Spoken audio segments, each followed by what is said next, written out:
Don't forget to subscribe and hit the bell icon for more easy and helpful educational videos.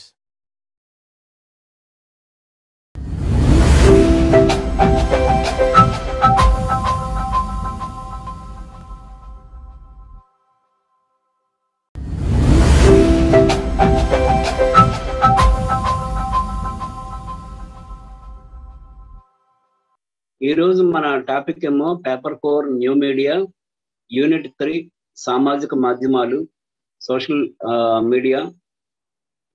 మీడియాలో నిన్న social medias ఇవి ఎట్లా ఉంటాయి, ఈ ప్లాట్ఫామ్స్ వాటి తాలూకా యాటిట్యూడ్స్ ఎట్లా ఉంటాయి, వాటి క్యారెక్టర్స్ ఎట్లా ఉంటాయి, అసలు సోషల్ మీడియా ఎవల్యూషన్ ఎట్లా జరిగింది,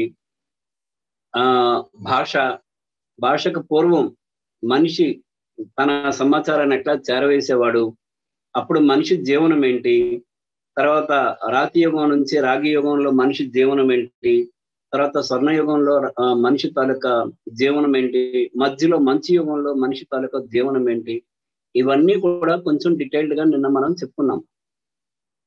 ఈ రోజు మన టాపిక్ ఏంటంటే ట్విట్టర్, టెలిగ్రామ్, ఇన్స్టాగ్రామ్. ట్విట్టర్ అనేది మీ అందరికీ తెలుసు, అందరికీ ఖాతాలు లేకపోయినా కూడా ట్విట్టర్ అనే దాని గురించి మీ అందరికీ తెలిసిందే. మీరంతా ఆల్రెడీ ఈ సోషల్ మీడియాలో యాక్టివ్గా ఉన్నవాళ్ళే. కాబట్టి ట్విట్టర్ అంటే ఏంటి ఎవరైనా చెప్తారా? What is Twitter?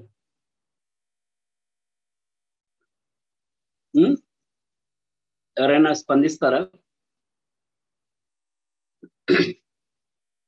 ట్విట్టర్ గురించి? ట్విట్టర్ ఇప్పుడు 2021 అంటే దాదాపు 15-16 సంవత్సరాల క్రితం, అంటే 2005 తీసుకోండి.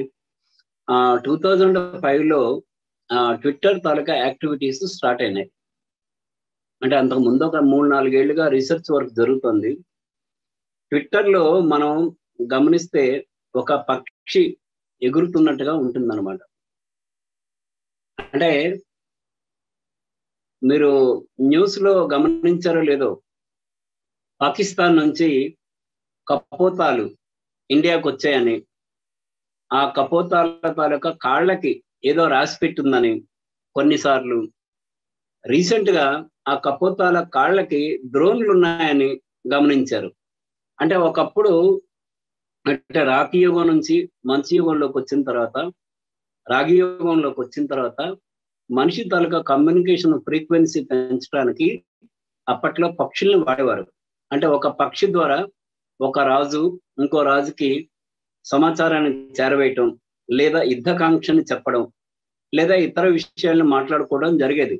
ఆ పక్షులు నేరుగా వచ్చి ఆయా రాజ్యాలకు చేరుకొని అక్కడ ఉన్నటువంటి దూతలకు వాటిని అందజేస్తే ఆ పక్షికి కట్టినటువంటి సమాచారాన్ని తీసి ఆ రాజులకు వినిపించేవారు. అయితే ఆ కాన్సెప్ట్ ని తీసుకొని ట్విట్టర్ ఏం చేసిందంటే, ఒక బర్డ్ ఎగురుతున్నట్టుగా, అంటే పక్షి ఎగిరేటప్పుడు ఆ వచ్చేటటువంటి ఆ రెక్కల శబ్దం ఏదైతే ఉందో స్వీట్ సౌండ్ అన్నమాట. ఆ సౌండ్ ని దృష్టిలో పెట్టుకొని ట్విట్టర్ ఏమో 2006లో లాంఛనంగా ప్రారంభమైంది. 2006కు ముందు 2-3 ఏళ్ల ముందు దాని మీద బోలెడంత రీసెర్చ్ జరిగింది. ఇది అమెరికాలో కాలిఫోర్నియాలో ఉన్నటువంటి శాన్ ఫ్రాన్సిస్కోలో ట్విట్టర్ అనేది స్టార్ట్ అయింది. దీన్ని జాక్ డార్సీ అనే ఆయన, నోవా గ్లాస్ అన్న ఆయన, వీళ్ళంతా డిజో అనేటటువంటి ఒక కంపెనీ నుంచి పరిశోధనలు చేస్తూ సామాజిక మాధ్యమాల ప్లాట్ఫామ్ ఒకటి అసలు ట్విట్టర్ అనేది సామాజిక మాధ్యమాల ప్లాట్ఫామా లేకపోతే మైక్రో బ్లాగింగా అనే దాని మీద ఇప్పటికీ చర్చ జరుగుతుంది. ఎందుకంటే సామాజిక మాధ్యమాల ప్లాట్ఫామ్ అది ప్రారంభించేటప్పటికి సామాజిక మాధ్యమాల ప్లాట్ఫామ్ లాగా ట్విట్టర్ పనిచేయాల. అప్పుడు ఫోటోలు పెట్టడానికి కానీ, వీడియోలు పెట్టడానికి కానీ, లింక్స్ ఇవ్వటానికి కానీ అప్పట్లో అవకాశం లేదు. కాబట్టి దాన్ని మైక్రో బ్లాగింగ్ అనేవారు. మైక్రో బ్లాగింగ్ అంటే ఏంటి, మీకు ఏమైనా ఐడియా ఉందా? బ్లాగింగ్ అంటే మీరు ఒక గ్రామంలో ఒక వ్యాపారము, లేకపోతే వ్యవసాయము, లేకపోతే ఒక వృత్తిలోనూ ఉన్నప్పుడు మీ అనుభవాల్ని ఇదివరకు ఏం చేసేవారు? పత్రికలకో, ఆల్ ఇండియా రేడియోకో, దూరదర్శన్కో పంపించేవారు వాటి ప్రసారం కోసం. అవి ఒక 100 మంది పంపిస్తే కొన్ని పత్రికా కార్యాలయాల్లో అయితే మనం పంపే ఆర్టికల్స్ చించే ఓపిక కూడా ఉండదు వాళ్ళకి. ఎందుకంటే సంచులు వస్తుంటాయి అన్నమాట. మనం ఆ కవర్ మీద ఎవరో ప్రముఖుడు పేరు ఉంటే ఆ పేరు తీసి పక్కన పెట్టడం, మిగతావన్నీ ఏదో ఊరు పేరు లేని వాళ్ళవన్నీ కింద పడేయడం జరుగుతుంటది చాలా చోట్ల. కొన్ని పత్రికలు మాత్రం ప్రతి కవరు ఓపెన్ చేసి అందులో ఏముందో చూస్తారు.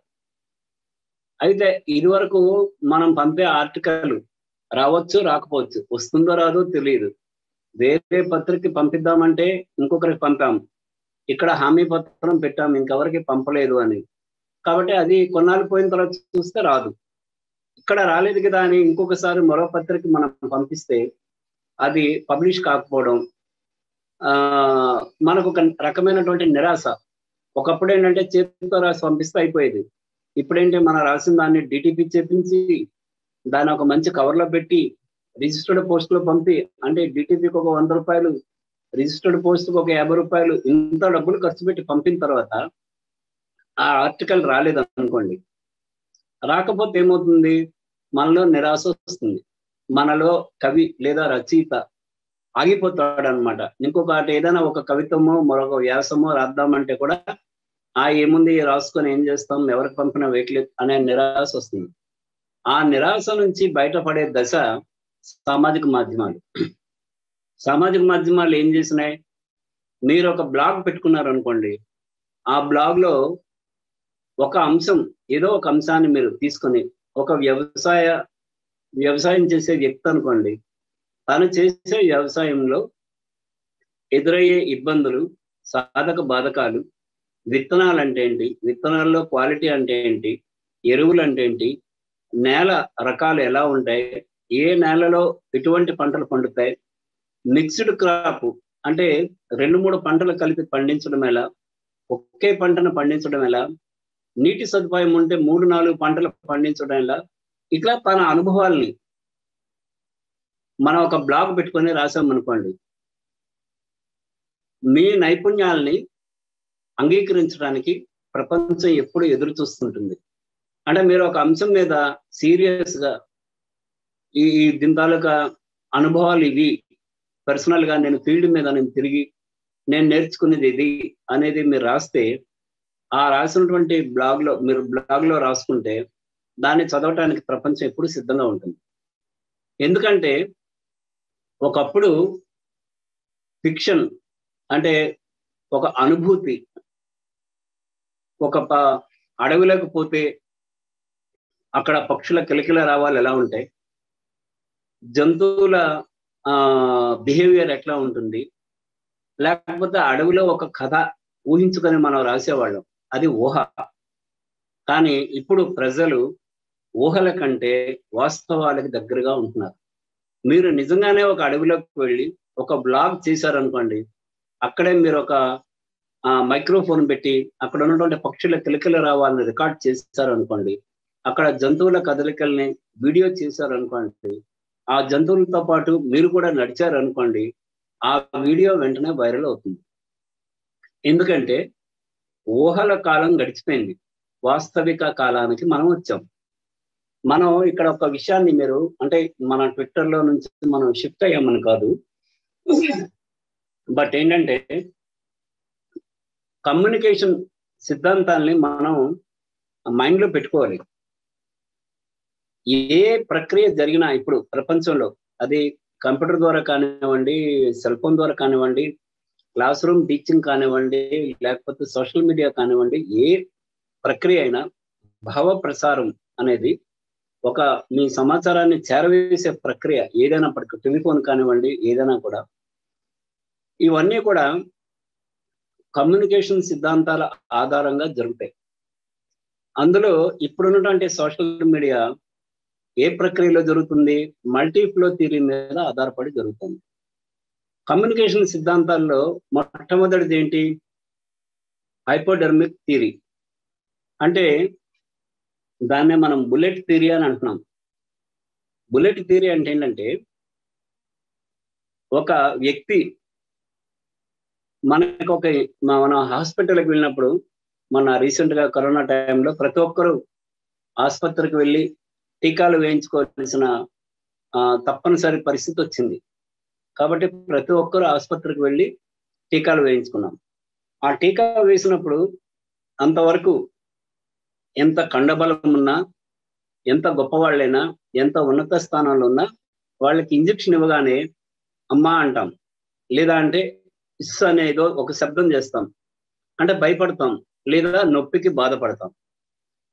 ఈ అంశాన్ని తీసుకొని ఒక సమాచారాన్ని మనం ఒక వ్యక్తికి చేరవేసినప్పుడు ఆ వ్యక్తిలో ఒక చిన్న మానసిక విచలనం అంటే ఏంటి? బాధపడవచ్చు, సంతోషించవచ్చు, నవ్వుకోవచ్చు, లేదా కాసేపు మనసులోనే ఏదో ఆలోచనలో పడవచ్చు. ఒక రకమైనటువంటి మార్పు మనిషికి ఉంటుంది. అంటే ఒక బుల్లెట్ ఒక మనిషికి ఉద్దేశించి మనం ఒక బుల్లెట్ కాల్చాం అనుకోండి తుపాకీతో, ఆ బుల్లెట్ ఏమవుతుంది?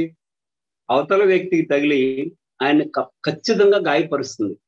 అంటే ఆ గాయంతో ఆయన చచ్చిపోతాడా, బ్రతికే ఉంటాడా, ఆసుపత్రి పాలవుతాడా, పెద్ద గాయం అవుతుందా, చిన్న గాయం ఆ తర్వాత విషయం. కానీ ఒక బుల్లెట్ పోయిందంటే ఆ బుల్లెట్ ఆ మనిషిని తప్పనిసరిగా గాయపరుస్తుంది. అంటే ఆ బుల్లెట్ తాలూకా ప్రభావం ఆ మనిషిపై ఉంటుంది అనే సిద్ధాంతమే హైపోడెర్మిక్ థియరీ అని అంటాం. దాన్నే బుల్లెట్ థియరీ అని కూడా అంటాం మనం.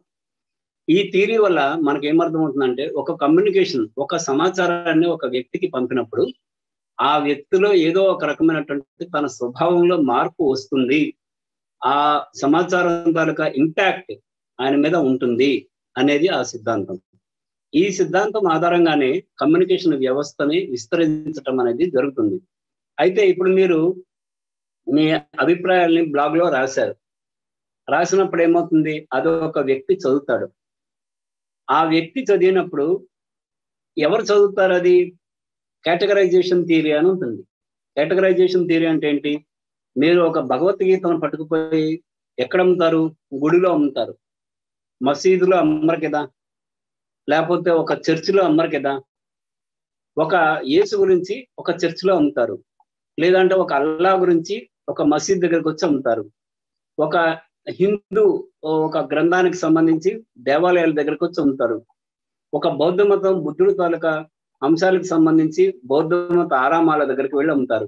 ఒక గురు గ్రంథం గురించి సిక్కుల వాళ్ళ తాలూకా అమృత్సర్ లో ఉన్నటువంటి స్వర్ణ దేవాలయం లాంటి వాటి చోట అమ్ముతారు. ఎందుకు అమ్ముతారు అట్లా? ఒక పిల్లలు ఉండే స్కూల్కి వెళ్ళి ఇంజనీరింగ్ పుస్తకాలు మనం అమ్మం కదా. ఎందుకు అమ్మం? మనం అవతల వ్యక్తి ఎవరు, ఆ వ్యక్తికి ఏం అవసరం అనేది దృష్టిలో పెట్టుకొని మనం ఏదైనా మనం చేస్తాం.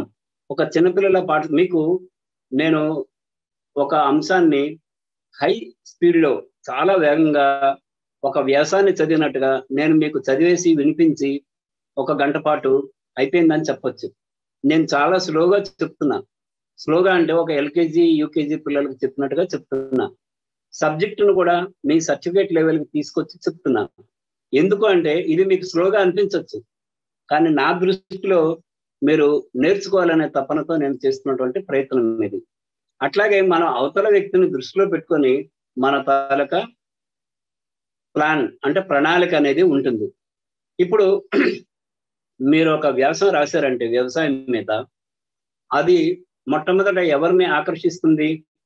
ఆ వ్యవసాయానికి సంబంధించి ఆ శాస్త్రవేత్తలు కానివ్వండి, రైతులు కానివ్వండి, ఆ రంగంలో ఉన్నటువంటి నిపుణులు కానివ్వండి, ఆ రంగానికి సంబంధించినటువంటి రచయితలు కానివ్వండి, వాళ్ళని ముందు ఆకర్షిస్తుంది. మీరు ఒక సాహిత్యం మీద వ్యాసం రాస్తే ఎవరు చదువుతారు? ఫస్ట్ లిటరీ ఇంట్రెస్ట్ ఎవరికైతే ఉందో, సాహిత్యం మీద ప్రేమ అభిమానం ఎవరికైతే ఉందో వాళ్ళు చదువుతారు. అంతే తప్ప వ్యవసాయ దీంట్లో క్షేత్రంలో కూర్చున్నటువంటి ఒక రైతు పక్కన ఉన్నటువంటి వ్యవసాయం మీద ఉన్నటువంటి వ్యాసాన్ని వదిలిపెట్టి మీ సాహిత్య వ్యాసాన్ని అయితే చదవరు కదా. కాబట్టి మన బ్లాగ్ లో రాసుకున్నటువంటి మీ వ్యవసాయ అనుభవాల్ని ఎవరు చదువుతారు? రైతులు చదువుతారు. ఆ చదివేటప్పుడు ఆ రైతు తను ఎదుర్కొంటున్నటువంటి ఇబ్బందుల్లో మీరు ఇచ్చినటువంటి ఈ వ్యవసాయంలో ఉన్నటువంటి పరిష్కారాలు ఏమైతే ఉన్నాయో ఆ పరిష్కారాల్ని ఆయన తను మైండ్ లో పెట్టుకొని తన తాలూకా వ్యవసాయ ప్రక్రియని, ప్రాసెస్ ని మాడిఫై చేస్తాడు, అంటే సవరించుకుంటాడు. ఆ సవరించుకోవడం ద్వారా కొత్త ఉత్పత్తుల్ని సాధించగలుగుతాడు, లేదా ఉత్పత్తిని పెంచుకోగలుగుతాడు, లేకపోతే గిట్టుబాటు ధరను పెంచుకోగలుగుతాడు. ఇట్లా తాను కొన్ని విషయాల్లో విజయం సాధిస్తాడు.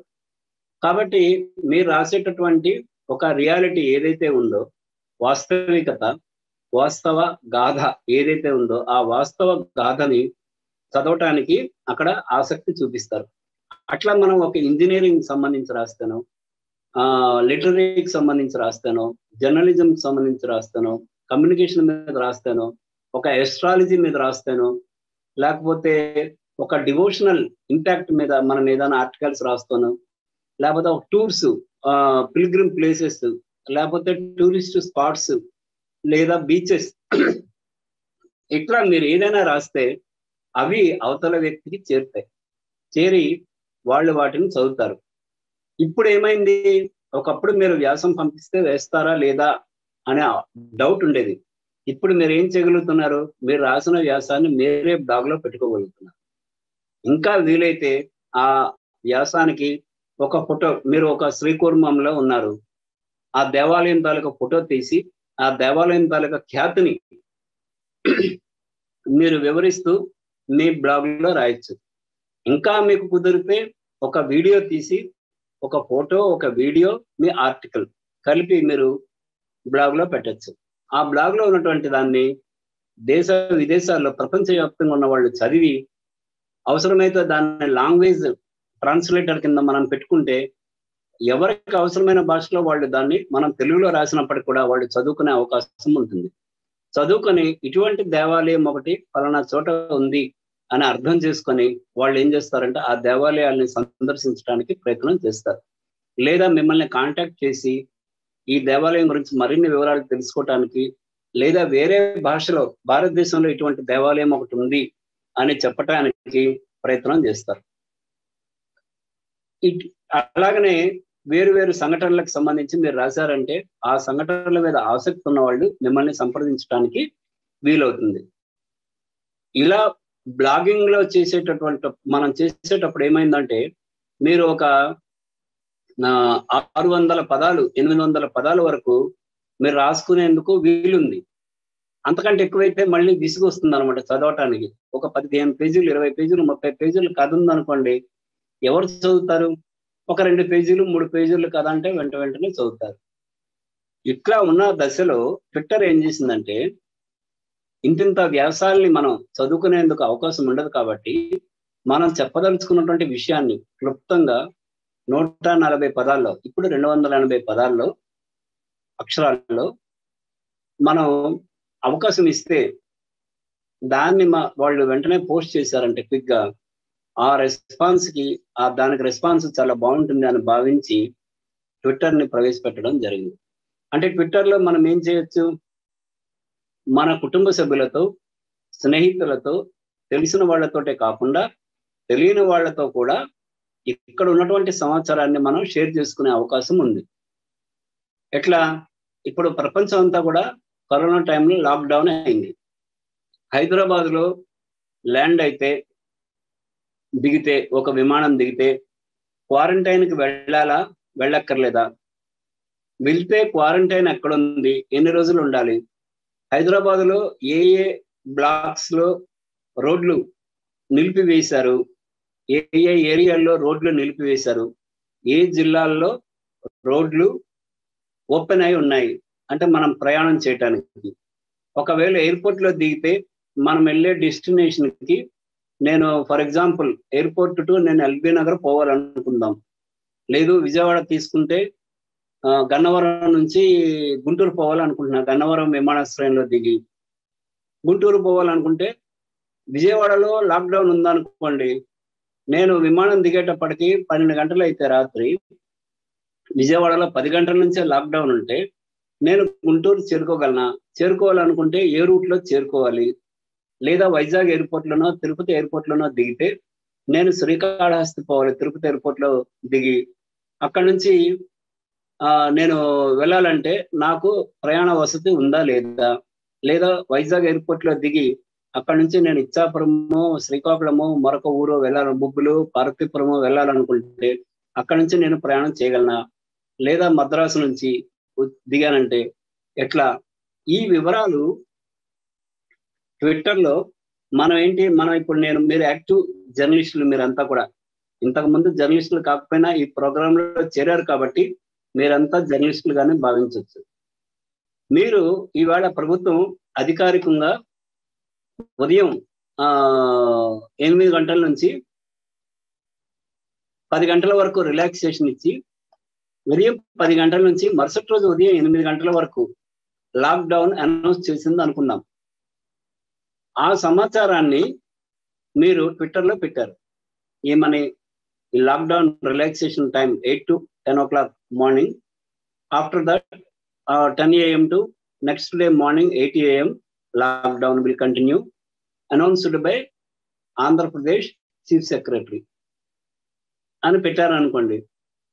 ఇప్పుడు ఆంధ్రప్రదేశ్కి రావాలనుకున్నటువంటి ప్రపంచంలో ఉన్న లేదా ఇతర రాష్ట్రాల్లో ఉన్నటువంటి ప్రజలకి మీ సమాచారం చేరి మీరు వాళ్ళకి ఎంతో సహాయం చేసిన వాళ్ళు అవుతారు. ఇప్పుడు నిన్ననే కర్ణాటక నైట్ లాక్డౌన్ ని రిలాక్సేషన్ ఇచ్చింది. మనకి ఇక్కడ న్యూస్ పేపర్లలో చిన్నది ఒక 4 లైన్లు వస్తుంది. వేరే చోట ఉన్న వాళ్ళకి ఆ న్యూస్ రాకపోవచ్చు.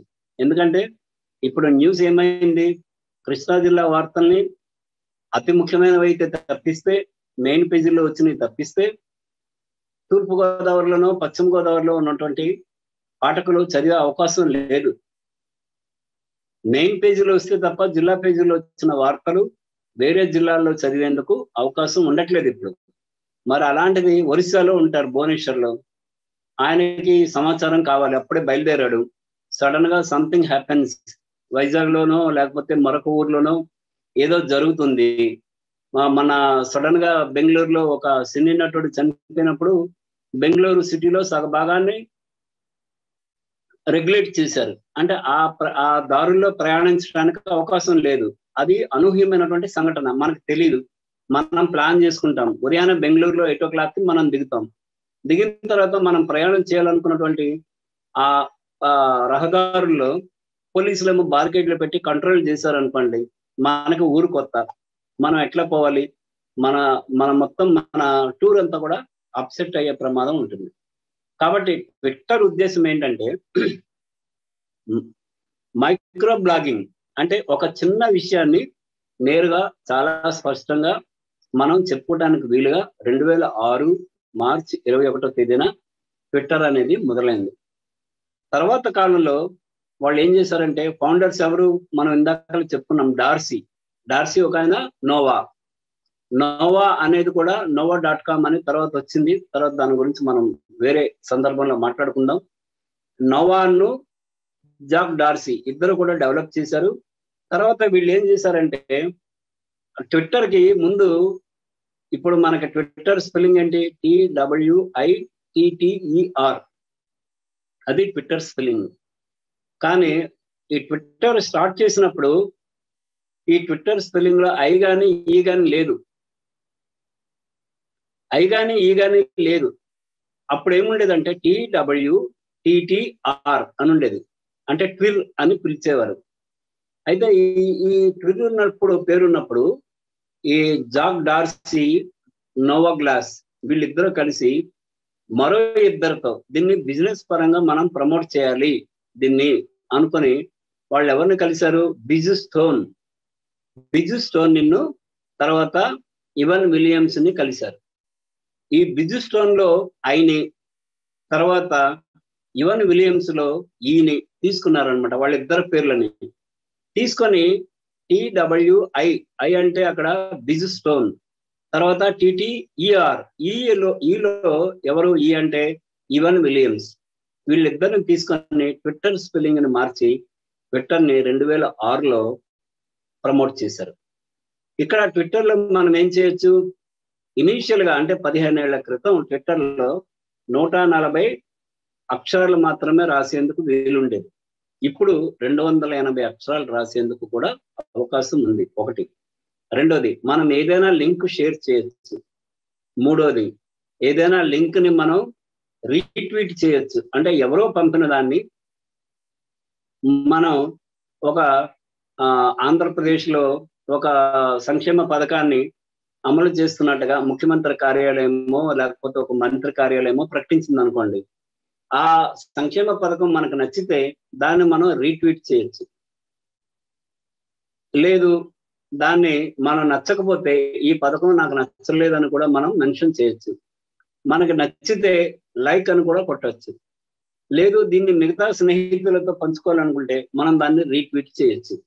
లేదు, ఆ పథకం మీద మన అభిప్రాయాలు ఉంటే కేవలం నచ్చలేదు అని చెప్పడమే కాకుండా మన కామెంట్ను కూడా పెట్టచ్చు. లేదు, ఒక దగ్గర ఒక మ్యాన్ హోల్ ఉంది, ఆ మ్యాన్ హోల్ ని పూడ్చట్లేదు, వర్షాలు వస్తున్నాయి, ఇదివరకు అక్కడ ఒక ప్రమాదం జరిగింది అనే విషయాన్ని సంబంధిత మంత్రి దృష్టికి ఒక ఫోటో తీసి మనం ట్విట్టర్ లో పెట్టొచ్చు. ఈ సమస్య ఉంది, మీరు ఎప్పుడు పట్టించుకుంటారు మంత్రి గారు అని మనం రాయొచ్చు అనమాట. అలా రాయడం ద్వారా ట్విట్టర్ లో మన భావనలను చెప్పడం ద్వారా కొన్ని లక్షల కోట్ల సమస్యలు పరిష్కారం అయ్యాయి. ఒక రైలు లేటుగా వచ్చిందనో, లేకపోతే ఒక రైలు నేను మిస్ అయ్యానను, లేకపోతే రైల్వే టికెట్ పంపించారను, లేకపోతే ఒక టూరిజం డెవలప్మెంట్ కార్పొరేషన్ తన తాలూకా వసతిని రిజర్వ్ చేసి దాన్ని క్యాన్సిల్ చేసిందనో, లేకపోతే ఒక విమానం లేటుగా వచ్చిందనో, ఆ విమానం లేటుగా రావటం వల్ల నాకు ఇబ్బంది కలిగిందనో, లేకపోతే విమానంలో ఒక తోటి ప్రయాణికుడు అసభ్యంగా ప్రవర్తించాడనో, ఇట్లాంటివి కోకొల్లలు అన్నమాట. అంటే మన భావాన్ని ఇదివరకు మొట్టమొదటి రోజుల్లో, తొలి రోజుల్లో మన భావాన్ని మాత్రమే వ్యక్తం చేసే అవకాశం ఉంటే ట్విట్టర్ ఏం చేసిందంటే తర్వాత కాలంలో మన ఫోటోని పెట్టుకోవచ్చు. మన ఫోటోనే కాకుండా మన ఆలోచనలకు సంబంధించిన ఫోటో పెట్టచ్చు, మన ఆలోచనలకు సంబంధించినటువంటి వీడియో పెట్టచ్చు, కామెంట్ రాయొచ్చు. మీకు ఇప్పుడు ఏపీఎస్సి గ్రూప్ 1 నోటిఫికేషన్ వచ్చింది అనుకుందాం. రాగానే మీరు ట్విట్టర్లో పెట్టారనుకోండి, దానికి 2 అవకాశాలు కల్పించారు. ఒకటేంటి, మీరు మీ భావాన్ని ఎవరికైనా డెడికేట్ చేయొచ్చు. ఎట్లా, మీకు తెలిసినటువంటి ఒక మిత్రుడు గ్రూప్ 1 పరీక్ష రాయాలనుకుంటున్నాడు. ఆ పరీక్షకు సంబంధించి మిమ్మల్ని 2-3 సార్లు అడిగాడు, సార్ నోటిఫికేషన్ వచ్చిందా అని. అప్పటికి రాలేదు, ఇప్పుడు వచ్చింది. కాబట్టి మీరు మీ మిత్రుడికి చెప్పాలనుకున్నప్పుడు @ అని ఏ అని ఇలా రౌండ్ గా ఉంటుంది కదా, అది పెట్టి @ సుబ్బారావు ఆయన ట్విట్టర్ అకౌంట్ ఉంటే ఆయన ట్విట్టర్ అకౌంట్ రాసి group 1 notification released, visit so and so portal, last date so and so December 15th, 2021 అని మీరు పెట్టారనుకోండి, అది సుబ్బారావుకి మెసేజ్ రూపంలో పోతుంది. మీరు పెట్టకల్లా, మీరు @ పెట్టారు కాబట్టి మీరు పెట్టినటువంటి మెసేజ్ సుబ్బారావుకి పోతుంది. ఆయన చూసుకుంటాడు, ఆ గ్రూప్ 1 నోటిఫికేషన్ వచ్చింది అనే సమాచారాన్ని మీరు ఇచ్చినట్టుగా గమనిస్తాడు. తను తర్వాత నెక్స్ట్ లెవెల్కి వెళ్తాడు. అలాగే హ్యాష్ ట్యాగ్ ఉందనుకోండి, రిక్రూట్మెంట్స్, హ్యాష్ ట్యాగ్ పెట్టి recruitments, notifications, hash tag APSC, hash tag employment, hash tag jobs, hash tag government jobs, ఇట్లా మీరు కొన్ని హ్యాష్ ట్యాగ్స్ పెట్టి మీరు ఆ నోటిఫికేషన్ ని గురించి మీరు ట్విట్టర్లో రాశారనుకోండి, ఆయా అంశాల మీద ఎవరు వెతుకుతున్నా, అంటే గవర్నమెంట్ జాబ్స్ అని వెతికినా, నోటిఫికేషన్స్ అని వెతికినా, ఏపీఎస్సి అని వెతికినా, గ్రూప్ 1 అని వెతికినా, మీ తాలూకా మీరు చేసినటువంటి అప్డేషన్ అక్కడ వస్తుంటది అనమాట. అంటే భువనేశ్వర్లోనో లేకపోతే ఖరగ్పూర్లోనో లేకపోతే ఇంకో చోట అస్సాంలోనో ఒక స్టూడెంట్, మన స్టూడెంటే అక్కడ ఉన్నాడు, ఇంజనీరింగ్ మరో ప్రోగ్రామో చదువుతున్నాడు, ఫైనల్ ఇయర్ లో ఉన్నాడు. తను గ్రూప్ 1 పరీక్షని రాయాలనుకుంటున్నాడు. మీరు ఎప్పుడైతే ట్విట్టర్లో దాన్ని అప్లోడ్ చేశారో ఆ ట్విట్టర్లో తను సెర్చ్ చేసినప్పుడు మీ తాలూకా అప్డేషన్ వస్తుంది. వచ్చినప్పుడు దాన్ని చదువుకొని ఆ ఇన్ఫర్మేషన్ తను వాడుకుంటాడు అనమాట. ఇన్ఫర్మేషన్ ని వాడుకోవడం అనేది కూడా ఒక కమ్యూనికేషన్ సిద్ధాంతంగా మనం పరిగణిస్తాం. ఎట్లా? దాన్ని మనం యూజెస్ అండ్ గ్రాటిఫికేషన్ థియరీ అని అంటాం. అంటే మన ఇన్ఫర్మేషన్ ఊరికనే వాడుకుంటున్నాడు కదా అంటే ఊరికనే వాడుకోడు. యూజెస్ అండ్ గ్రాటిఫికేషన్ అంటే మీ సమాచారాన్ని వాడుకొని ఊరుకోడు అనమాట. మీ మీద ఆధారపడుతుంటాడు. తనకి సమయం సందర్భం వచ్చినప్పుడు దాన్ని మళ్ళీ మీకు బదులిస్తాడు అనమాట. ఎట్లా ఇస్తాడు? పత్రిక ఉందనుకోండి, పత్రిక తాలూకా ఇచ్చే ఇన్ఫర్మేషన్ బాగుందనుకోండి, ఆ పత్రిక తాలూకా సర్క్యులేషన్ పెరుగుతుంది. సర్క్యులేషన్ పెరిగితే ఏమవుతుంది? అడ్వర్టైజ్మెంట్లు పెరుగుతాయి. అడ్వర్టైజ్మెంట్లు పెరిగితే ఏమవుతాయి? అడ్వర్టైజ్మెంట్ టారిఫ్ పెరుగుతుంది. అడ్వర్టైజ్మెంట్ టారిఫ్ పెరిగితే ఏమవుతుంది? ఆదాయం పెరుగుతుంది. ఆదాయం పెరిగితే ఏమవుతుంది? ఎంప్లాయీస్కి ఇచ్చేటటువంటి జీతభత్యాలు పెరుగుతాయి. అక్కడ హాకర్లకు ఇచ్చేటటువంటి కమిషన్ పెరుగుతుంది. తద్వారా ఆ కంపెనీ విస్తరించడానికి అవకాశం ఉంటుంది. అంటే ఒక చిన్న ప్రక్రియ ద్వారా మొత్తం సమాజంలో పెను మార్పు వచ్చేందుకు అవకాశం ఉంటుంది. అదే మీరు యూట్యూబ్లో మీరు ఒక మంచి వీడియో పెట్టారు, పెట్టగానే అనుకోకుండా ఒక వ్యక్తి చూశాడు మీది. చూడగానే ఏమనుకుంటాడు? అరే చాలా ఇన్ఫర్మేషన్ ఇచ్చాడు ఈయన ఇదివరకు ఏ వీడియోలు చేసుంటాడు అని చూస్తాడు. చూసేటప్పుడు మీకు వ్యూవర్షిప్ పెరుగుతుంది. వ్యూవర్షిప్ పెరిగిందంటే యూట్యూబ్లో మీకు యాడ్ రెవెన్యూ వస్తుంది. యాడ్ రెవెన్యూ రాగానే మీకు కమిషన్ పెరుగుతుంది. అట్లా యూట్యూబ్లో కేవలం వీడియోలు అప్లోడ్ చేసి నెలకి లక్షలు సంపాదిస్తున్న వాళ్ళు ఉన్నారు. ట్విట్టర్లో కూడా అంతే. ట్విట్టర్ ఇప్పుడు ఏం చేసిందంటే రివైజ్డ్ దీంట్లో మీకు అడ్వర్టైజ్మెంట్లనే అలౌ చేస్తుంది. మీరు ట్విట్టర్లో ఏదో ఒక రంగాన్ని ఎంచుకొని అదే పనిగా ఒక సినిమా రంగం, సినిమా రివ్యూలు, లేకపోతే సినిమా వార్తలు, లేదా అంటే విద్యా రంగానికి సంబంధించిన వార్తలు, లేదా వ్యవసాయ రంగానికి సంబంధించిన వార్తలు, లేదా వైద్య రంగానికి సంబంధించినటువంటి వార్తలు, లేదా వ్యవసాయ రంగానికి సంబంధించిన వార్తలు, ఏదో ఒక రంగాన్ని ఎంచుకొని మీరు ఒక ట్విట్టర్ ఖాతాను ప్రారంభించి మీరు ఆ రంగానికి సంబంధించినటువంటి అతి ముఖ్యమైనటువంటి సమాచారాన్ని, అంటే యూజ్ఫుల్ అయి ఉండాలి, అంటే సమాజానికి ఏదో ఒక విధంగా మీరు ఊరికినే పిచ్చపాటిగా రామారావు గారు బాగున్నారా, సుబ్బారావు గారు ఎప్పుడు వస్తారు, వెంకట్రావు గారు మీరు మీ అమ్మాయి పెళ్లి, ఇవి కాదు. మీ పర్సనల్ డేటా కాకుండా ఇన్ఫర్మేషన్, పనికొచ్చే ఇన్ఫర్మేషన్ ఇవ్వటం ద్వారా మీకు ట్విట్టర్లో కూడా ఇప్పుడు యాడ్ రెవెన్యూ వచ్చే అవకాశం ఉంది. ఇంకొక బృహత్తరమైనటువంటి లాభం ఏమిటి అంటే ట్విట్టర్లో మీరు మీ కుటుంబ సభ్యులతో ఎప్పటికప్పుడు అప్డేట్ కావచ్చు. మీరు ఫర్ ఎగ్జాంపుల్ హైదరాబాద్లో మీ ప్రయాణం మొదలైంది, మలేషియాలో దిగారు, సింగపూర్ వెళ్ళారు, సింగపూర్ నుంచి థాయిలాండ్ వెళ్ళారు, థాయిలాండ్లో ఏదో జరిగింది, విమానాలన్నీ రద్దయినాయి. థాయిలాండ్ నుంచి మీరు ఏం చేయాలి? మలేషియాకి రావాలి. మలేషియా నుంచి ఎక్కడికి రావాలి? హైదరాబాద్ రావాలి. హైదరాబాద్ నుంచి ఎక్కడికి రావాలి? విజయవాడ, గన్నవరంకి రావాలి. గన్నవరం నుంచి ఎక్కడికి రావాలి? గుడివాడకి రావాలి. అది మీ ట్రావెల్ అనుకుందాం. ఈ ట్రావెల్లో థాయిలాండ్లో ఏదో ఇబ్బంది వచ్చి అక్కడ ప్రభుత్వపరమైనటువంటి సంక్షోభం వచ్చి సడన్ గా విమానాలు రద్దయినాయి. థాయిలాండ్ నుంచి కనెక్టివిటీ పోయింది. ఎక్కడికి పోయింది? వయా సింగపూర్ వద్దామంటే సింగపూర్కి విమానాలు లేవు. వయా థాయిలాండ్ మలేషియా నుంచి వద్దామంటే మలేషియాకి విమానాలు లేవు. మీరు ఎక్కడున్నారు అనేది మీ కుటుంబ సభ్యులకి, లేదా మీ కుటుంబ సభ్యులు ఎలా ఉన్నారు అనేది మీకు ఆందోళన కలిగించవచ్చు. మీరు మీ ట్విట్టర్లో రీచ్ టు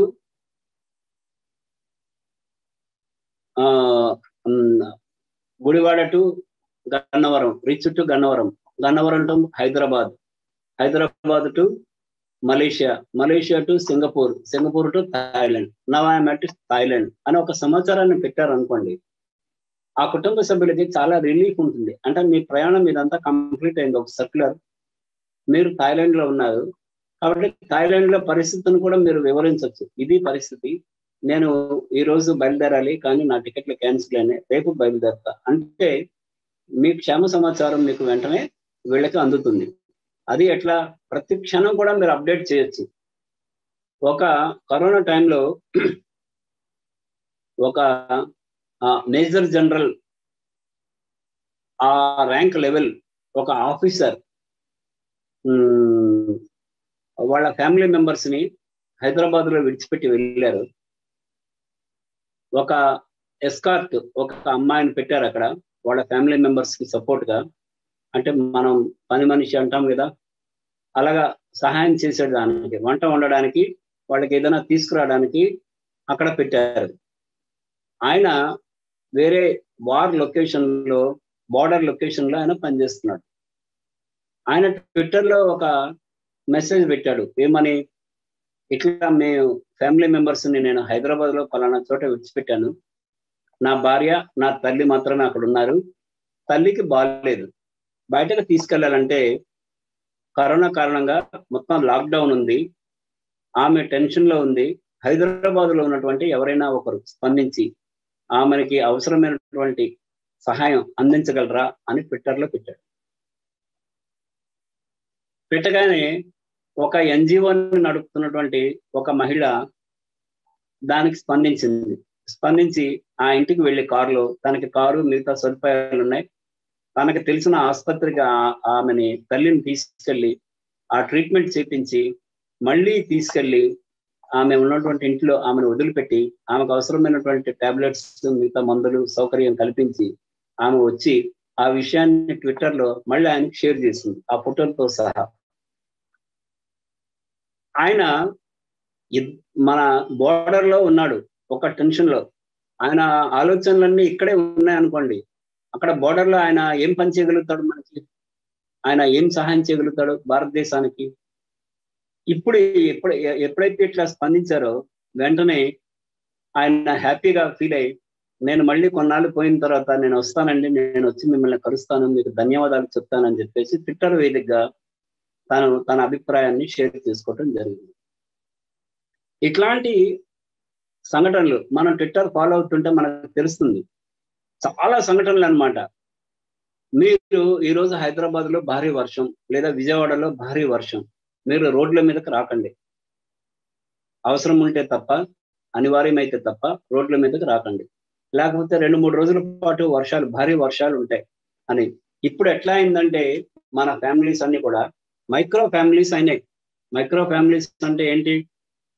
తండ్రి ఒక దగ్గర పనిచేస్తుంటాడు, తల్లి ఒక దగ్గర పనిచేస్తుంది, పిల్లలు ఒక దగ్గర చదువుతుంటారు, వాళ్ళ తల్లిదండ్రులు వేరే చోట ఉంటారు. కాబట్టి ఎవరు ఎక్కడ ఎలా ఉంటున్నారు అనేది అనునిత్యం ఫోన్ల ద్వారా, సామాజిక మాధ్యమాల ద్వారా తెలుసుకునే కుటుంబాలు ఎక్కువైనాయి. కొన్ని కుటుంబాలు సంప్రదాయ పద్ధతిలో తల్లిదండ్రులు, మిగతా చుట్టాలు, బావలు, బంధువులు, అల్లుళ్ళు కలిసి గ్రామాల్లో ఉన్న వాళ్ళు ఉన్నారు. వాళ్ళ గురించి నేను మాట్లాడటం లేదు. ఇప్పుడు సెంట్రల్ గవర్నమెంట్ ఎంప్లాయ్, ఆయన ఢిల్లీలో పార్లమెంట్ హౌస్ లో పనిచేస్తుంటాడు. భార్య ఏమో ఒక ఐటీ ఎంప్లాయ్, ఆమె ఎక్కడో హైదరాబాద్ లోనో, విజయవాడలోనో, తిరుపతిలోనో, లేకపోతే వైజాగ్ లోనో పనిచేస్తుంటది. పిల్లలేమో ఇంజనీరింగ్, ఎన్ఐటియో, ఐఐటియో సీట్ వచ్చింది, వాళ్ళు ఎక్కడో కాన్పూర్ లోనో, ఖరగ్పూర్ లోనో చదువుతూ ఉంటారు. ఇంకొక అమ్మాయికి ఎక్కడో ఎయిమ్స్ లో సీట్ వచ్చింది, ఆమె ఎక్కడో చదువుతుంటది. ఒక కుటుంబం ఇట్లా ఉన్నప్పుడు వీళ్ళకి కనెక్టివిటీ ఏంటి? ఓవర్ ఫోన్, మేము ఇక్కడ క్షేమంగా ఉన్నాం. లేదా మాట్లాడుకునే టైం లేనప్పుడు, కుదరనప్పుడు వాళ్ళు ఏం చేస్తున్నారు? సామాజిక మాధ్యమాల వేదికగా తమ సమాచారాన్ని పంచుకుంటున్నారు. అంటే సామాజిక మాధ్యమాల్ని ఒక మంచి కోసం, ప్రయోజనం కోసం మాత్రమే మనం వినియోగించాలి అనేది నేను చెప్పదలుచుకున్నాను మీ అందరికీ కూడా. అలా వినియోగించినప్పుడే దాని తాలూకా ఫలాలు ఏవైతే ఉన్నాయో ఆ ఫ్రూట్స్ మనకి అందుతాయి అన్నమాట. మనం దాన్ని దుర్వినియోగపరిచాం అనుకోండి, దానివల్ల చాలా దుష్ఫలితాలు వస్తాయి. అంటే ఎట్లాంటివి? మన మాజీ ప్రధానమంత్రి మన్మోహన్ సింగ్ గారు అస్వస్థతతో ఎయిమ్స్ లో చేరారు. గత 10 రోజుల క్రితం, 15 రోజుల క్రితం చేరారు. అనగానే నెక్స్ట్ డే ట్విట్టర్ లో, మిగతా చోట్ల ఫేస్బుక్ లో, వాట్సాప్ లో కొద్దిసేపటి క్రితం మన్మోహన్ సింగ్ కన్నుమూత అని వచ్చింది. మనం మీడియా కొంచెం యాక్టివ్ ఉంటాం కాబట్టి ఒక సమాచారాన్ని ప్రజలకి చేరువ చేయాలి, తొందరగా చెప్పాలి, మనమే ముందు చెప్పాలి అనే ఒక ఉత్సాహం మనకు ఎక్కువగా ఉంటుంది కాబట్టి మనం ఏం చేస్తాం, వెంటనే దాన్ని తీసుకెళ్లి మనం చూడకుండానే దాన్ని మిగతా ఫ్రెండ్స్ గ్రూపుల్లో పెడతాం. ఆ గ్రూపుల్లో ఉన్న వాళ్ళు ఏం చేస్తారు అంటే, ఒక వ్యక్తి మనకు పంపిస్తే మనం 250 మంది ఉన్న గ్రూపుల్లో పెడితే ఆ 250 మంది మరో 250 మందికి పెడతారు. అంటే అది కొద్ది క్షణాల్లో లక్షలాది మంది దగ్గరికి పోతుంది. పోయినప్పుడు ఒక ప్రముఖ వ్యక్తి మనకు పంపిస్తే ఆయన ఫార్వర్డ్ చేశాడని, లేకపోతే చూశాడా చూడలేదా, వెరిఫై చేశాడా, ఇవన్నీ మనం పట్టించుకోము. మనకి బాగా తెలిసిన వ్యక్తి, చదువుకున్న వ్యక్తి, ఒక ప్రొఫెసరో లేకపోతే ఒక యూనివర్సిటీలోనో పనిచేస్తున్నాయనో, ఒక లెక్చరరో, ఒక సీనియర్ పొలిటీషియనో మనకు పంపారు కాబట్టి అది నిజమే అయి ఉంటుందని మనం కూడా దాన్ని గుడ్డిగా ఇంకొకరికి పంపిస్తాం. అట్లా మన్మోహన్ సింగ్ జీవించి ఉండగానే ఆయన చనిపోయాడనే వార్త వాట్సాప్లో షికార్లు కొట్టింది. కాబట్టి మనం ఏ వార్త, ఇప్పుడు రోడ్డు మీద ఒక వ్యక్తి పడున్నాడు పలానా జమ్మల మడుగులో అని వస్తుంది. జమ్మల మడుగు వార్త ఎక్కడ వస్తుందంటే హైదరాబాదు వాట్సాప్ గ్రూపుల్లో తిరుగుతూ ఉంటది. విశాఖపట్నంలో ఒక అమ్మాయి తాలూకా సర్టిఫికెట్లు నాకు దొరికాయి. నాకు అంటే పంపిన ఆయన కాదు, ఎవరో ఒక కోటి మందిలో ఒక వ్యక్తి నాకు దొరికాయి, అవసరం ఈ సర్టిఫికెట్లు మీవైతే నన్ను సంప్రదించండి అని వాట్సాప్ లో ఒక మెసేజ్ వస్తుంది. ఆ పంపిన వ్యక్తి ఇంకొకడు ఉంటాడు, ఫోన్ నెంబర్ ఇంకొకటిది ఉంటుంది. మనం ఆ ఫోన్ నెంబర్కి ఫోన్ చేస్తే క్యా అంటుంటాడు వాడు. మనం ఈ మెసేజ్ గురించి అడిగితే లేదు, రాంగ్ నెంబర్ అంటాడు. ఈ పంపిన ఆయన మనకి అదేదో ఖచ్చితమైన సమాచారం లాగా మనకు పంపిస్తాడు.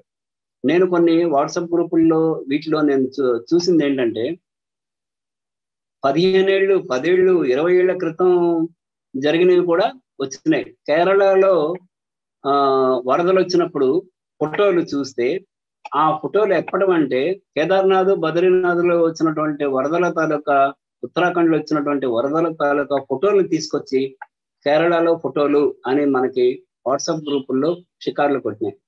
కాబట్టి మనం సామాజిక మాధ్యమాల గురించి మనం తెలుసుకుంటున్నాం కాబట్టి సామాజిక మాధ్యమాలను వినియోగించే క్రమంలో మనం ఖచ్చితంగా ప్రతి విషయాన్ని నిర్ధారించుకోవాలి. నిర్ధారించుకోకుండా ఏ విషయాన్ని కూడా మీరు సామాజిక మాధ్యమాల్లో పోస్ట్ చేయవద్దు. అలా పోస్ట్ చేయడం వల్ల లాభం కంటే నష్టం ఎక్కువ. మీరు ఒక మంచి పని చేయకపోయినా పర్వాలేదు, తప్పుడు పని మాత్రం చేయొద్దు. మనం ఒక అమ్మాయి ఫోటో ఎక్కడో ఉంటుంది, ఈ అమ్మాయిని గుర్తించగలరా, మీకు తెలిసిన వాళ్ళ, ఫలానా చోట పడిపోయి ఉంది, అవసరమైతే మీరు ఈ నెంబర్ని కాంటాక్ట్ చేయండి అని ఒక స్పామ్, లేకపోతే ఫలానా అమెజాన్ లో మీకు ఊరికినే మీకు ఉచితమైనటువంటి బహుమతులు, ఈ లింక్ ని క్లిక్ చేయండి అని వస్తుంది. మనం ఆ లింక్ క్లిక్ చేయగానే మన డాటా మొత్తం వెళ్ళిపోతుంది. ఇప్పుడు ఈ సోషల్ మీడియాలో కూడా కొన్ని బాట్స్ వచ్చినాయి. ఈ బాట్స్ ఏం చేస్తాయంటే మంచి చేస్తాయి, చెడు చేస్తాయి.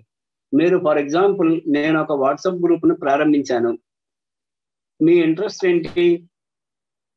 మీరు రెవెన్యూ అంశాల మీద లేకపోతే ట్రేడింగ్ మీద మీకు ఆసక్తి అనుకుందాం. అది నేను గ్రహించి మీకు ట్రేడింగ్ కి సంబంధించి ఒక స్పామ్ లింక్ పంపిస్తా. మీకు ట్రేడింగ్ క్లాసులు ఉచితంగా నేర్పించబడను, ఇది మీరు క్లిక్ చేయండి అని ఉంటది. మీరు అది క్లిక్ చేయగానే మీ ఫోన్ లో ఉన్నటువంటి డాటా మొత్తం వాళ్ళకి వెళ్ళిపోతుంది. అంటే కాంటాక్ట్స్ తో సహా మీరు మీ కార్డులో ఉన్నటువంటివి, ఫోటోలు, వీడియోలు, మెసేజ్లు, కాంటాక్ట్స్ మొత్తం వెళ్ళిపోతాయి. వాళ్ళు ఏం చేస్తారంటే ఆ కాంటాక్ట్స్ ని వాళ్ళు మళ్ళీ వాడుకుంటారు అనమాట, మల్టిప్లై చేస్తారు. వీళ్ళందరికీ మళ్ళీ వాళ్ళకి అవసరమైంది పంపిస్తుంటారు. అట్లా మీ తాలూకా మొత్తం కోటాను కోట్ల కాంటాక్ట్స్ ని వాళ్ళు తీసుకొని మీకు స్పామ్ మెసేజ్లు పంపడం ద్వారా మిమ్మల్ని ఇబ్బందుల్లో పెట్టడం అనేది మనం ఈ మధ్య వార్తల్లో చూసాం. ఒక ఆమె 16 లక్షలు దేనికోసమో ఉపయోగించుకుందామని ఖాతాలో వేసిస్తే ఆమెకు ఒక లింక్ వచ్చింది. ఏమని, 10 రూపాయలు మీరు పే చేస్తే మీకు ఇది వస్తుంది అని చెప్పి లింక్ పంపిస్తే ఆ 10 రూపాయలే కదా అని ఆమె ఆ లింక్ ని క్లిక్ చేసింది. క్లిక్ చేయగానే ఆమె ఖాతాలో ఉన్నటువంటి డబ్బులన్నీ కూడా విత్డ్రా అయిపోయినాయి. ఎట్లా అయినాయి అదంతా కూడా సాంకేతికత, అది వేరే సందర్భంలో మనం చెప్పుకుందాం, మనకి ఇప్పుడు అవసరం లేదు. అయితే అంటే సామాజిక మాధ్యమాల్లో మంచి ఎంత జరుగుతుందో చెడు కూడా అంత జరుగుతుంది. రెండవది, ట్విట్టర్లో మీరు ఒక అంశాన్ని పోస్ట్ చేసి దాన్ని డిలీట్ చేశారనుకోండి, ఈ సామాజిక మాధ్యమాలన్నీ కూడా ఆర్టిఫిషియల్ ఇంటెలిజెన్స్, ఏఐ అనే కృత్రిమ మేధస్సుతో పనిచేస్తుంటాయి అన్నమాట. ఇవన్నీ కూడా ఆటోమేటిక్ గా ఆ సాఫ్ట్వేర్ తో. అంటే మీ తాలూకా మనస్తత్వం ఎట్లాంటిది అనేది ట్విట్టర్ గమనిస్తుంది. గమనించి పదే పదే మీరు ఏదో అప్లోడ్ చేయడం, తొందరపడి దాన్ని డిలీట్ చేయడం, తొందరపడి మీరు ఏదో రాయటం, దాని మీద ఇద్దరు ముగ్గురు దాన్ని కౌంటర్ చేయటం, వెంటనే మీరు అది చూసి డిలీట్ చేయటం, ఇట్లాగా జరిగితే మీ తాలూకా ఖాతాని ట్విట్టర్ ఏమో లేదా ఫేస్బుక్ లేదా ఇతర సామాజిక ప్లాట్ఫామ్స్ అవి ఏం చేస్తాయంటే మీ ఖాతాని బ్లాక్ చేస్తాయి, తొలగిస్తాయి, డిలీట్ చేస్తాయి. కాబట్టి మీరు వర్క్ చేసి ఉంటారు, ఒక 5-6 ఏళ్ళు 10 ఏళ్ళు పనిచేసి ఒక ఖాతాని అలా పెంచుకుంటూ మీ అప్డేట్స్ తో మీరు అలా పెడుతున్నప్పుడు సడన్ గా మీ ఖాతా డిలీట్ అయింది అనుకోండి, మీకు ఇబ్బంది అవుతుంది. అదే పని యూట్యూబ్ లో కూడా వీడియోల విషయంలో జరుగుతుంది అనమాట. ఎవరైనా కంప్లైంట్ ఇచ్చారంటే మీ యూట్యూబ్ ఖాతాని డిలీట్ చేస్తుంది. అంతవరకు మీరు పెట్టుకున్నటువంటి వీడియోలు, మిగతా అంశాలు అన్ని పోతాయి అన్నమాట. కాబట్టి దానికి ఆల్టర్నేటివ్స్ మళ్ళీ మనం చూసుకోవాలి, అది కూడా చెప్పుకుందాం మనం. ఈ విధంగా ట్విట్టర్ ఇప్పుడు ఐఓఎస్ల మీద, సాఫ్ట్వేర్లు ప్లాట్ఫామ్స్ మీద, విండోస్ ప్లాట్ఫామ్, మన మొబైల్ ఫోన్లు అంటే ఆండ్రాయిడ్ ప్లాట్ఫామ్స్ మీద మనకి ట్విట్టర్ అందుబాటులో ఉంది. మనం పర్సనల్ కంప్యూటర్ దగ్గరికి వెళ్ళక్కర్లేదు. కాబట్టి మనం ఎక్కడ కూర్చుంటే అక్కడ మన ఫోన్ల ద్వారా, ల్యాప్టాప్ ద్వారా, ట్యాబ్ ద్వారా మనం దీన్ని ఎప్పటికప్పుడు అప్డేట్ చేసుకోవచ్చు. ట్విట్టర్లో వాడేటటువంటి సాఫ్ట్వేర్ ఏంటంటే జావాని ఎక్కువ వినియోగిస్తున్నారు ఇప్పుడు. తర్వాత రూబీ కూడా అందుకే డిమాండ్ పెరిగింది. ఆ ప్రోగ్రామింగ్ ఎవరైతే చేశారో వాళ్ళకి ఉద్యోగ అవకాశాలు ఎక్కువగా వస్తున్నాయి. అలాగే స్కాలా ఒకటి, జావా స్క్రిప్ట్ ఒకటి, వీటిని ట్విట్టర్లో ఉపయోగిస్తున్నటువంటి సాఫ్ట్వేర్లు అన్నమాట ఇవన్నీ కూడా. ఇది ఈరోజు మన ట్విట్టర్ గురించి. సమయం ఎంత అయింది? 9:30 అయింది. మీరు ఏమైనా అడిగితే కొన్నింటికి నేను స్పందించి తర్వాత మనం ఇన్స్టాగ్రామ్ గురించి ఒక 5-10 నిమిషాలు చెప్పుకుందాం. మీరు ఏమైనా అడుగుతారా?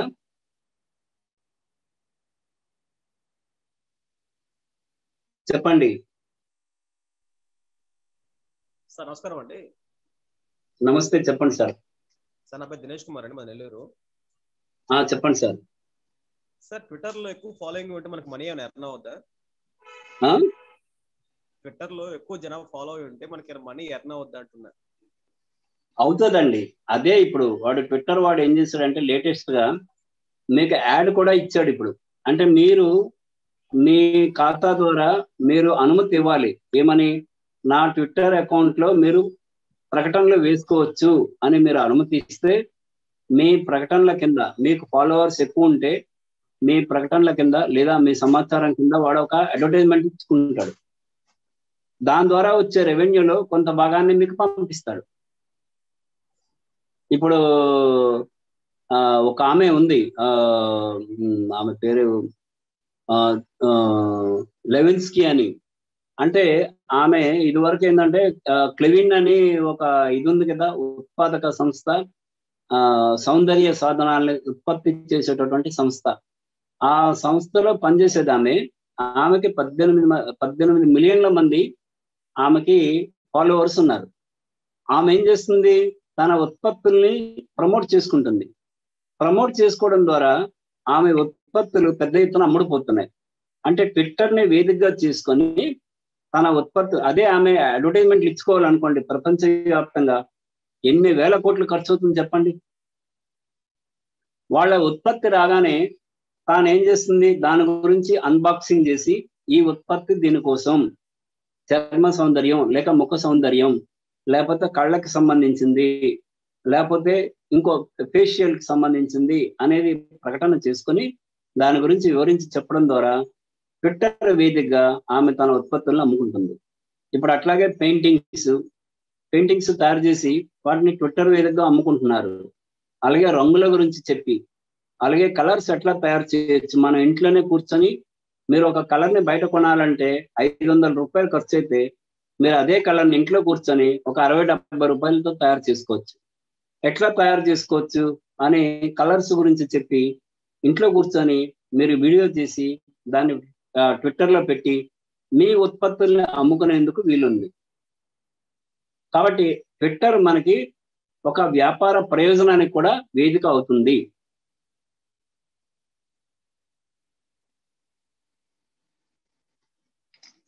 అలాగే ఇప్పుడే చూశాను, ఆయన పేరు క్రిస్టియానో రొనాల్డో. ట్విట్టర్లో ఆయన్ని 300 మిలియన్ల మంది ఫాలో అవుతున్నారు. హైయెస్ట్ అన్నమాట ఆయన. మీరు ఇన్స్టాగ్రామ్ లో కూడా ఉన్నాడు ఆయన 300 మిలియన్లు. ఆయన ఫోటోలు విపరీతంగా పెడుతుంటాడు అనమాట. ఆ ఫోటోలను పెట్టడం ద్వారా ఫోటోల కోసం వాళ్ళంతా కూడా ఆయన్ని ఫాలో అవుతున్నారు. అట్లాగే మీరు ట్విట్టర్ లో కూడా మీ ఉత్పత్తుల్ని ప్రమోట్ చేసుకోవచ్చు. చెప్పండి. నమస్తే సార్, నా పేరు మదన్ అండి, నెల్లూరు డిస్ట్రిక్ట్ వెంకటగిరి. చెప్పండి సార్. సార్, ఇప్పుడు ట్విట్టర్ లో మనం హ్యాష్ ట్యాగ్స్ అంటాం కదా, హ్యాష్ ట్యాగ్స్ ఏ విధంగా వాడచ్చు, ఏ విధంగా వాడకూడదు? హ్యాష్ ట్యాగ్ ఏంటంటే, వెంకట్రావు గారు నేను ఇప్పుడే హైదరాబాద్ చేరుకున్నాను అనే ఒక వ్యక్తిగత సమాచారం ఉందనుకోండి. ఆ వ్యక్తిగత సమాచారానికి మీరు వెంకట్రావుని @ వాడుకోవచ్చు. కానీ హ్యాష్ ట్యాగ్ వాడడానికి అక్కడ మిగతా ప్రపంచ ప్రజలందరికీ ఉపయుక్తమైనటువంటి సమాచారం ఏం లేదు, వ్యక్తిగతమే. వ్యక్తిగత సమాచారం ఉన్నప్పుడు మీరు @ వాడుకొని ఆ వ్యక్తికి మాత్రమే మీరు సమాచారాన్ని ఇవ్వచ్చు. అట్లా కాకుండా హైదరాబాద్లో లేదా విజయవాడలో లేకపోతే వైజాగ్లో, మన వైజాగ్లో భారీ వర్షాలు కురిసినప్పుడు ఏం చేశారు, అటు భీమిలి నుంచి ఇటు వైజాగ్ వచ్చేటటువంటి రోడ్డు, బీచ్ రోడ్డు ఏదైతే ఉందో ఆ రోడ్డుని మొత్తం క్లోజ్ చేశారు. మీరు వైజాగ్ వచ్చి ఎయిర్పోర్ట్కి చేరుకొని, ఎక్కడి నుంచో శ్రీకాకుళమో విజయనగరం నుంచో మీరు భీముల మీదుగా వచ్చి ఎయిర్పోర్ట్కి చేరుకొని మీరు ఎయిర్పోర్ట్లో విమానం ఎక్కాలని అనుకుంటారు. ఆ భారీ వర్షాలు కురిసిన రోజు విమానాలు కూడా రద్దయినాయి, కొన్ని రైళ్లు కూడా రద్దయినాయి. మీరు ఆ సమాచారాన్ని, అంటే ఒకరికి మించి ఎక్కువ మందికి ఉపయోగపడే సమాచారాన్ని మీరు చెప్పాలనుకున్నప్పుడు ఆ బీచ్ రోడ్డు మొత్తం ఆర్కే బీచ్ నుంచి అటు భీమిలి వరకు ఉన్నటువంటి ఆ రోడ్డు షార్ట్ కట్ ఏదైతే ఉందో ఆ రోడ్డుని బ్లాక్ చేశారు అనే సమాచారాన్ని మీరు ఇవ్వాలనుకుంటున్నారు. అప్పుడు హ్యాష్ ట్యాగ్ వాడటం వల్ల లాభం ఉంటుంది. ఏమని? Floods, hashtag floods, hashtag Visakhapatnam, hashtags block and, hashtags roads, అట్లా మీరు పెట్టచ్చు. పెట్టడం వల్ల ఏమవుతుంది, వైజాగ్ లో పరిస్థితి ఏంటి అనేది ఒక బెంగళూరులోనో లేకపోతే ముంబైలోనో ఉన్న వ్యక్తి తెలుసుకోవాలనుకుంటే, ఇప్పుడు వర్షాలు ఎట్లా పడుతున్నాయంటే, మీకు విజయవాడ బందర్ రోడ్ లో వర్షం పడితే అటు పాయింట్ పోతే వర్షం కాదు, అక్కడ ఎండ ఉంటది. వాతావరణం అంతా డీవియేట్ గా ఉంది. మీకు గుంటూరులో భారీ వర్షం అని వస్తుంటది టీవీ స్క్రోలింగ్ లో, మీరు కృష్ణానది యువతలు నిల్చుంటే మీకు వర్షం కాదు కదా, అక్కడ ఎండ ఉంటది. మీరు గుంటూరులో భారీ వర్షం అనే ఒక ఆయన ఫోన్ చేసి, సార్ నేను భారీ వర్షం పడుతుంది సార్ నేను రాలేను అంటే మీకు నవ్వొస్తుంది, వీడేదో అబద్ధం చెప్తున్నాడని. అంటే వాతావరణం అట్లా ఉంటుంది, మనకు తెలీదు. మనం బయలుదేరేటప్పుడు అక్కడ వాతావరణం సడన్ గా వచ్చినటువంటి మార్పుల వల్ల మనం ఇరుక్కునే ప్రమాదం ఉంటుంది. రైళ్లు లేవు, విమానాలు లేవు, బస్సులు తిరగట్లేదు, రోడ్లన్నీ బ్లాక్ అయినాయి. అప్పుడు మీ పరిస్థితి ఏంటి? 1 గంట ముందు బయలుదేరుతారు, విమానాశ్రయంలో 7 గంటలకు ఫ్లైట్ కింద మనం 6 గంటలకు చేరుకుంటే చాలని. మీరు 6 గంటలకి మీరు బీచ్ రోడ్ లోనే ఉంటారు, మీరు విమానాశ్రయానికి ఎప్పుడు వెళ్తారు, మీరు విమానం ఎప్పుడు ఎక్కుతారు? కాబట్టి అలాంటి ఎక్కువ మందికి బహుళ ప్రయోజనం ఉండేటటువంటి సమాచారాలు మనం చెప్పేటప్పుడు ఎక్కువ మందికి చేరాలి అనుకున్నప్పుడు హ్యాష్ ట్యాగ్ వాడాలి. ప్రతిదానికి హ్యాష్ ట్యాగ్ వాడకూడదు, అందులో కూడా క్రియకి వాడాలి. ఇది విమాన ప్రమాదం, బస్సు ప్రమాదం, లేకపోతే భారీ వర్షాలు, లేకపోతే సైక్లోన్, లేకపోతే సునామీ వచ్చింది, ఒక కొద్ది కాలం క్రితం వైజాగ్ లో సునామీ వచ్చినప్పుడు ఆ వాటర్ ఎంతవరకు వచ్చింది? కేజీహెచ్ వరకు వచ్చింది. కేజీహెచ్ వరకు వాటర్ వచ్చింది అనేది అక్కడున్న ప్రజలే నమ్మలేకపోయారు. అంత అప్పులు ఉన్నప్పటికీ కూడా ఆ రైన్ వచ్చింది. ఆ విషయాన్ని ఎక్కడో అమెరికాలో ఉన్నటువంటి పిల్లలకి ఆ సమాచారం చెప్పాలనుకుంటే మనం ఏం చేయాలి? హ్యాష్ ట్యాగ్ వాడితే దానివల్ల అమెరికాలో ఉన్న మన పిల్లలకే కాదు, వేరే ప్రజలకు కూడా దానివల్ల లాభం ఉంటుంది. కాబట్టి లాభం ఎక్కువ మందికి ఉండేటప్పుడు హ్యాష్ ట్యాగ్ వాడాలి. ఒకరిద్దరికి చెప్పేటప్పుడు @ అనేది మనం వాడుకోవాలి. అది చెప్పండి.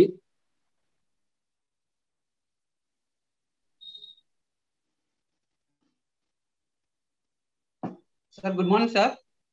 గుడ్ మార్నింగ్ అండి, చెప్పండి. Sir John from East Godavari district, Kakinada sir. చెప్పండి సార్. సార్ మీరు చెప్పిన ఈ టాపిక్ అయితే చాలా బాగుంది సార్. ఎందుకంటే యూట్యూబ్ వాళ్ళకి అలాగే ప్రజెంట్ ఎవరైతే ఈ కోర్స్ నేర్చుకునే వాళ్ళకి చాలా ఉపయోగకరంగా ఉంటుంది సార్. సో నా ప్రశ్న ఏంటంటే సార్, నేను రీసెంట్ గా పోలీసు వీరులు అమరవీరు దినోత్సవంగా పోలీసు వాళ్ళు ఓపెన్ హౌస్ అనే ప్రోగ్రామ్ పెట్టారు సార్. ఓకే. దాంట్లో బాంబు స్క్వాడ్ ఎలా పనిచేస్తుంది, డాగ్ స్క్వాడ్ ఎలా పనిచేస్తుంది, క్లూ టీమ్ ఎలా పనిచేస్తుంది, అలాగే వెపన్స్ ఏంటి అనేది ఓపెన్ హౌస్ పెట్టి స్కూల్ పిల్లలకి అందరికీ పబ్లిక్ కూడా అవేర్ చేశారు సార్ ఆ ప్రోగ్రామ్ ని. నేను స్కూల్ పిల్లలు తీసుకుని ఆ ప్రోగ్రామ్ కి వెళ్ళడం జరిగింది సార్. సో వాళ్ళు చెప్పినవన్నీ కూడా నేను మొబైల్లో రికార్డ్ చేసుకున్నానండి. దాని మీద నేను ఒక బ్లాగ్ చేసి యూట్యూబ్ లో పెట్టొచ్చా పెట్టకూడదా సార్? పెట్టొచ్చు, తప్పేం లేదు. అది ఓపెన్ హౌస్. ఇప్పుడు మీరు ఏదో సీక్రెట్ గా మీరు వెళ్ళి దాన్ని పెద్ద ఇన్వెస్టిగేషన్ చేసి ఆ పోలీస్ స్టేషన్లలో దూరి లేకపోతే పోలీస్ కార్యాలయాల్లో దూరి చేస్తే వాళ్ళ అనుమతి తీసుకోవాలి. కానీ వాళ్ళు ఓపెన్ హౌస్ పెట్టినప్పుడు వాళ్ళు ఎక్స్ప్లెయిన్ చేసినప్పుడు దాని సమాచారాన్ని ప్రజలకు చెప్పడం వల్ల తప్పేం లేదు. ఇక్కడ తేడా మనం గమనించాలి.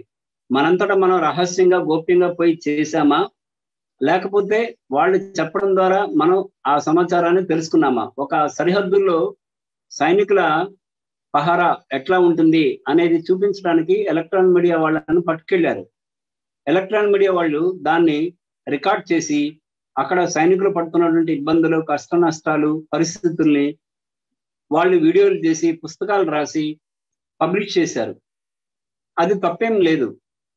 మరి సరిహద్దుల్లో మీరు సైనికులది రికార్డ్ చేశారంటే ఎంతవరకైతే మనం రికార్డ్ చేయదగిన అవకాశం ఉంటుందో, అనుమతి ఉంటుందో అంతవరకే మనల్ని వాళ్ళు అలౌ చేస్తారు. ఇప్పుడు మీకు ఇప్పుడు అన్ని కేసుల్లో అంటే 100కి 100 కేసుల్లో నిందితులు దొరికిపోతున్నది కేవలం ఒక సెల్ ఫోన్ ద్వారా. ఇది వరకు సెల్ ఫోన్ ఏమో ఉండేది, వాడు హత్య చేసి ఇప్పుడు ఏం చేస్తున్నాడు? సెల్ ఫోన్ తీసుకెళ్లి ఒక నీటిలో పారేస్తున్నాడు.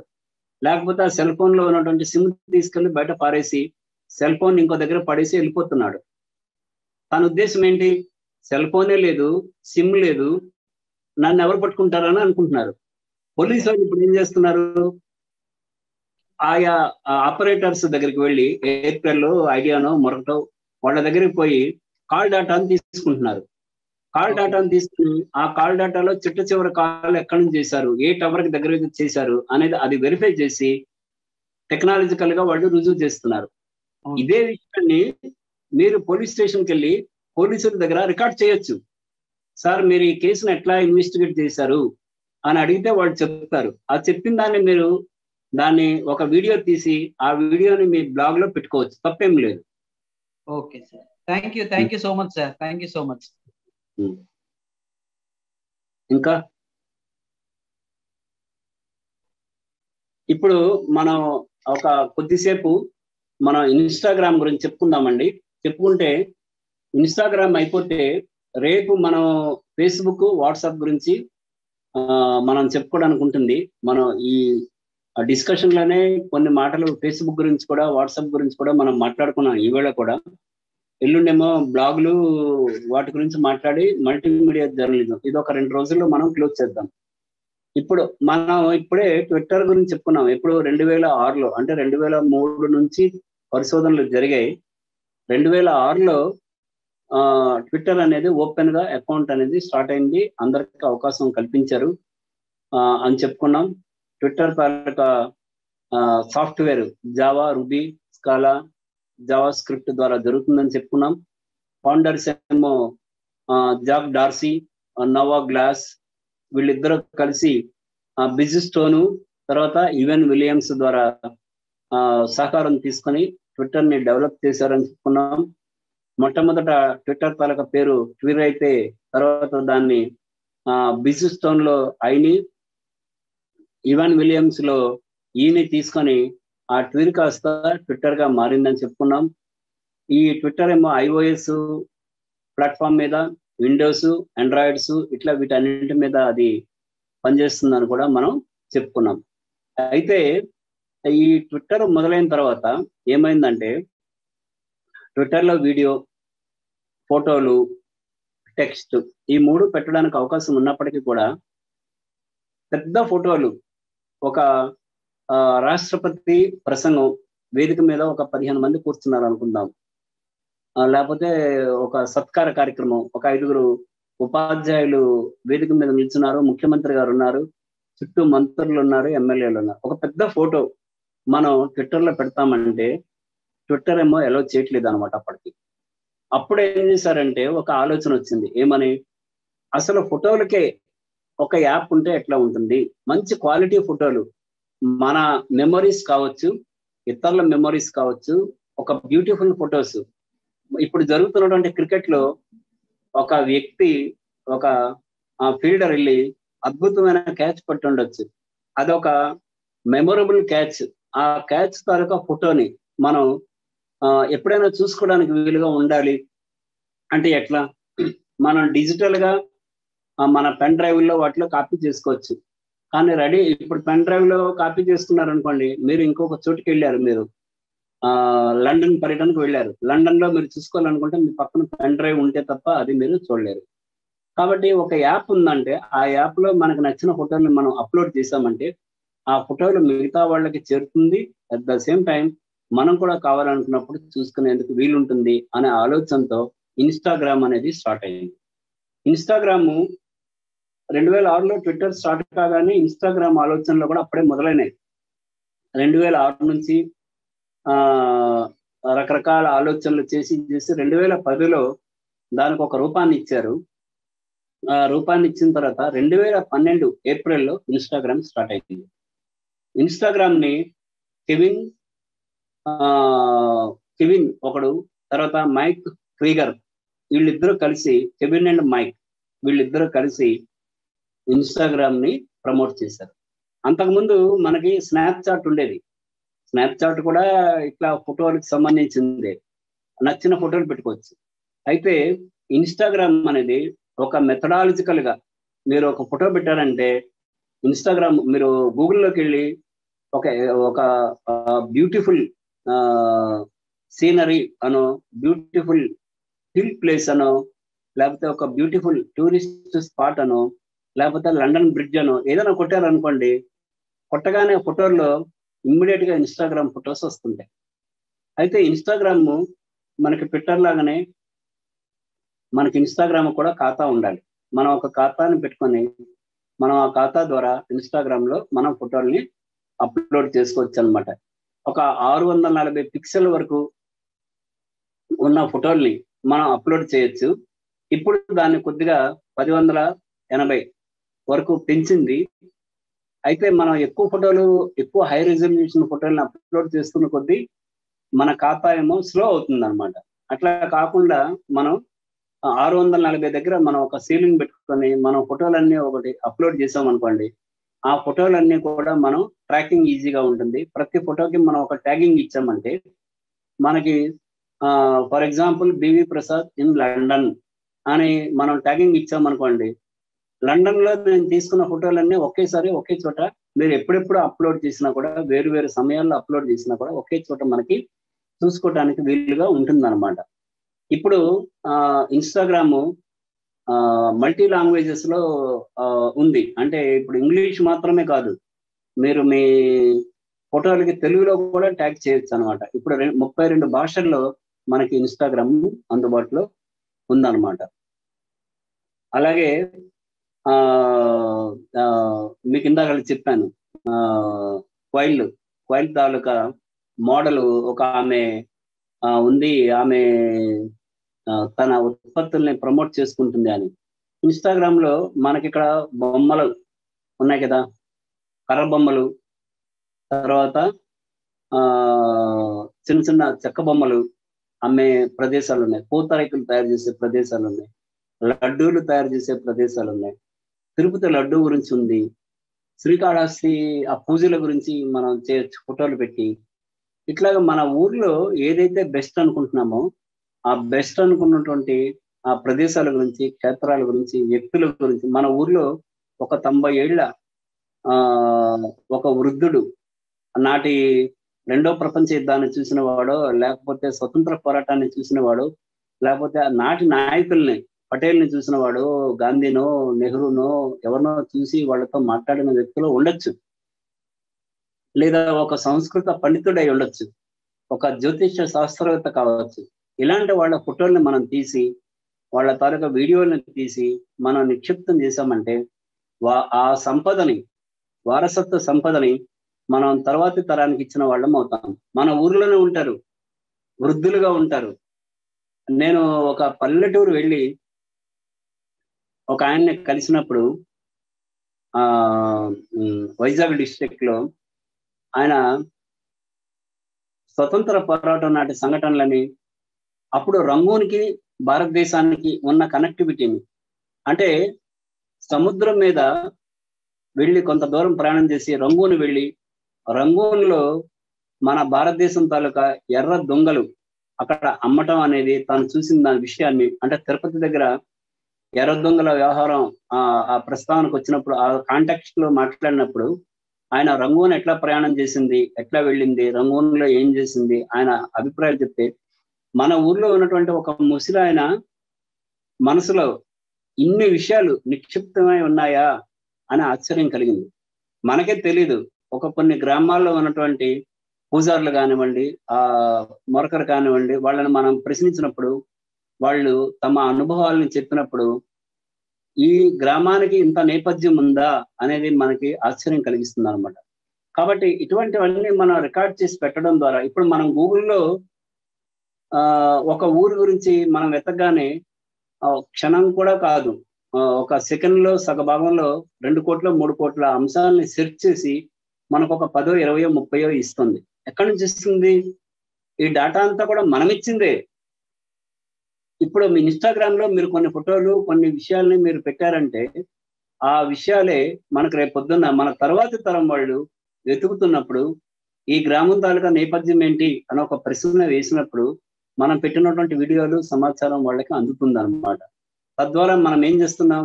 ఒక విజ్ఞాన భాండాగారాన్ని మనం తయారు చేసి ఈ ప్రపంచానికి ఇస్తున్నాం. మనకి చాలా విషయాలు